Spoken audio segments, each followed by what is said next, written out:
Fassbinder and the Return to Melodrama.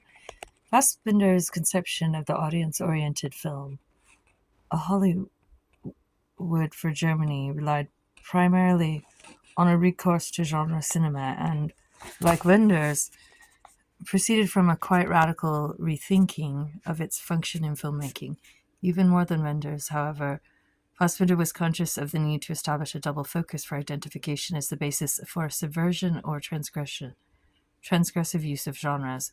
Like Wender's, his strategy was to bypass altogether the strong story, the suspense scene drawn from the logic of the action, typical of a genre like the gangster film or of Hitchcock, and instead focus on the protagonists as if they were themselves spectators of their own lives.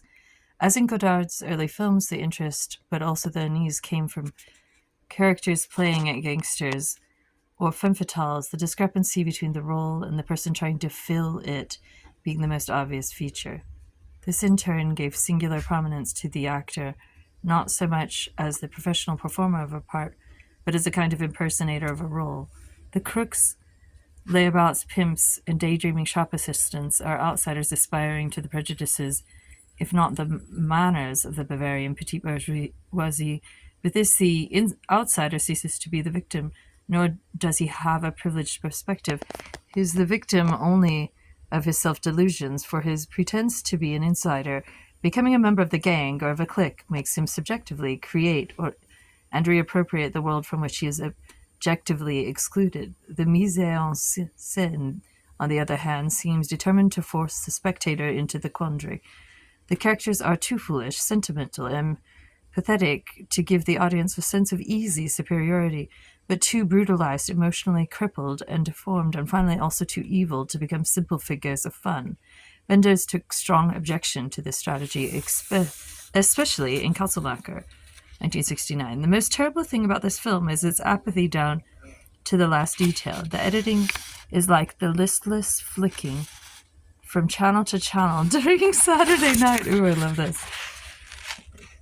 Television, when every new program makes you only more angry and depressed, and the fact that all the actors look so rigid doesn't come from them having to represent the provinces, but from the rigid schema which loves to press them into acting as mere puppets, or maybe as in a proto-novel, but with the black bar across the eyes like people in the newspapers when they don't want to be recognized. There isn't a tender bone in their body. One of the women says in the film, only Hannah Sugarler is so alive among these corpses that one imagines seeing her in color. Fassbinder, more than the directors, tested the limits of his generosity towards characters. If the gangster film gave him heroes whose morals and motives should by right make them villains, or at least utterly unappealing types, the melodrama provided a new perspective on the apparently integrated individual.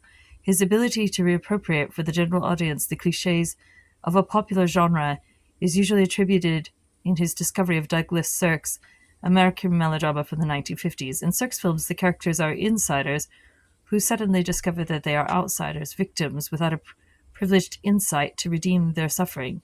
In Fassbinder's melodramas, too, the heroes, because they are totally in agreement with the values that victimize them, as in The Merchant of Four Seasons, Effie Briest, or Fear Eats the Soul, are victims without knowing it, but because they are, from the very start, so ordinary as to be banal, the fact that they are devoid of special thought, but also of grand delusions, makes them exemplary figures of victimization, or rather, of the social psychosexual processes that make them victims. By representing over and over again within the masochistic identification with an idealist oppressor, or the tyranny of the idealist self-image, Fassbinder points to the masochistic side in cinematic identification generally.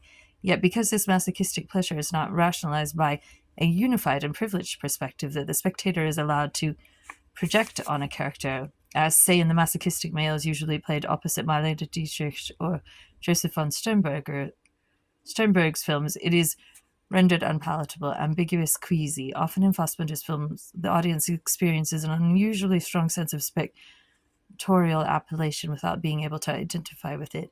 It is as if an invisible eye presided over the action. whose approval was staged.